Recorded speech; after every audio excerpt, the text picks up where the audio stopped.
Before we get started here, it's important to define what a breakout player actually is. Rookies are never considered for my annual breakout players list because in my opinion, breakout players are at least second year players who have yet to produce at a Pro Bowl level and should perform at a higher level than their respective expectations. So rookies that are expected to perform well, like Leonard Fournette, Christian McCaffrey, Mike Williams, Joe Mixon, Dalvin Cook, OJ Howard, and other top picks are excluded from this list. It doesn't mean that I don't believe in them, respect them. This is just guys that have already been there. You may have already forgotten them and written them off. Let's get it started.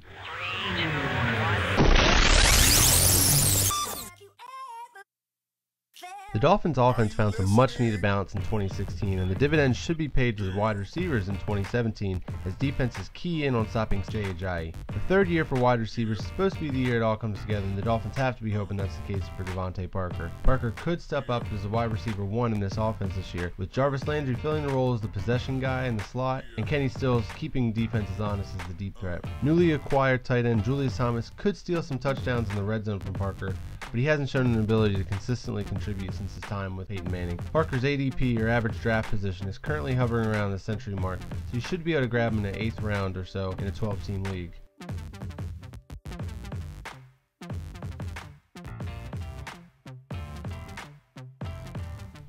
Jameis Winston has steadily been making improvements in his first 2 seasons as the Buccaneers franchise quarterback.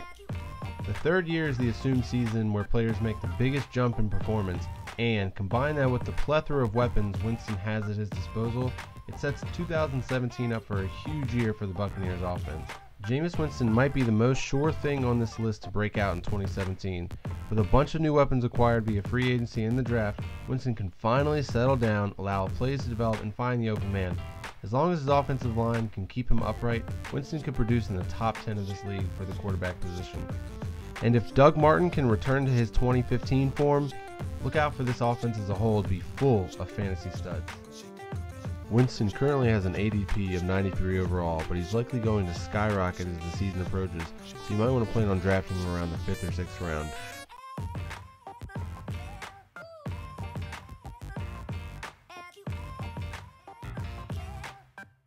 The Redskins had a wide receiver shuffle this offseason. They moved on from Deshaun Jackson and Pierre Garçon in free agency and brought in Terrell Pryor on a 1-year deal.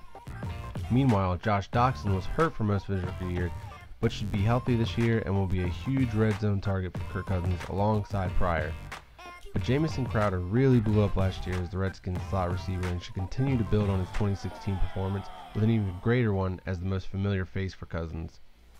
Crowder has an ADP of 76, so you have to grab him in the middle of the 6th round or earlier in PPR leagues.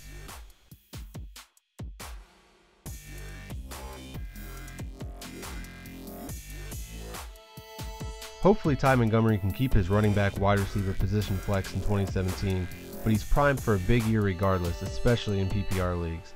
Montgomery is a receiving back in one of the best offenses in the NFL with one of the best quarterbacks in the NFL. He's going to get his touches. And the addition of Martellus Bennett is an underrated one for the Packers' rushing attack, as Bennett is one of the top run-blocking tight ends in the league. With a full offseason at running back, Montgomery should easily establish himself as the Packers' running back 1. Montgomery has an ADP of 48, so if you're in a PPR league, you want to grab him in the 3rd or 4th round.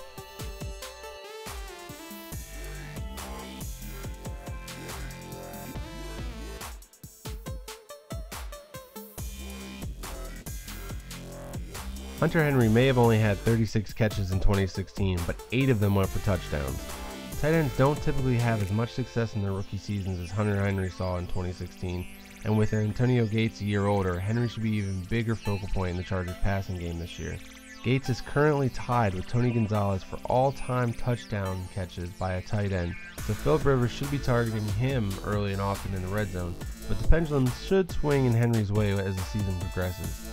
The only drawback on Henry is that there are a ton of passing weapons at Rivers' disposal, and he might not get as many red zone looks if the injury bug doesn't strike the wide receivers again.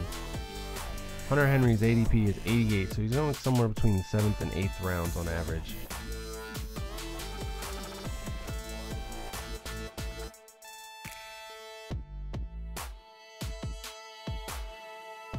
With the surprise release of Jeremy Maclin, Tyreek Hill becomes wide receiver 1 for the Chiefs going into 2017. He had an explosive rookie season, finding ways to contribute in the passing game, running the ball, and as a return specialist.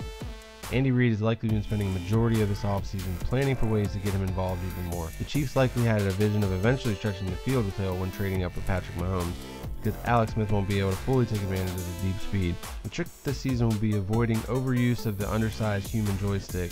With an ADP of 42, Tyreek Hill is going pretty early in drafts, but if he slips to the 4th round, scoop him up and don't look back.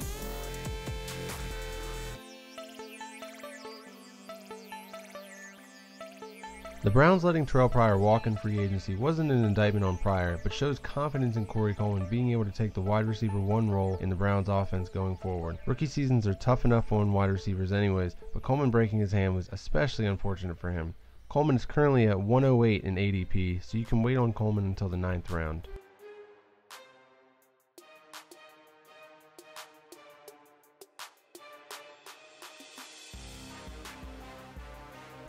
Carson Wentz had a solid rookie season, and the additions of Alshon Jeffrey and Torrey Smith should provide him with more reliable targets than Jordan Matthews. The Eagles coaching staff asked a lot from Wentz in his rookie season. He was 5th in passing attempts with 607, especially considering they had such an inconsistent running game. While his passing attempts should go down in 2017, expect his productivity to go up as they achieve more balance. Wentz has an ADP of 141, so he's a great option late in the draft for some quarterback upside and production.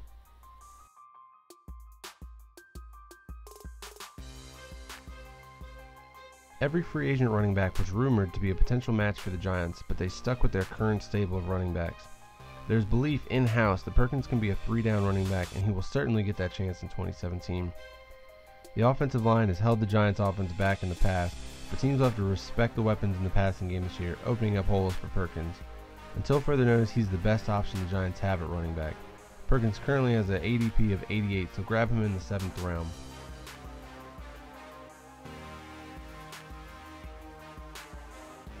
Sammy Watkins has probably been on a fantasy breakout list going into every season back to 2014, but this is the year. Call me crazy, but this should be the season that the stars finally align for Sammy Watkins.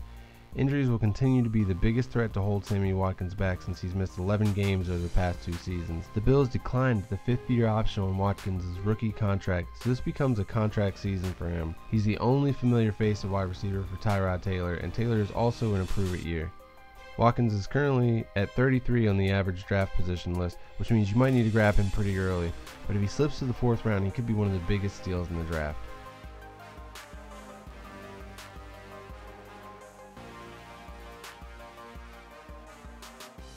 And that's it for my 2017 Fantasy Football Breakout Players of the Year.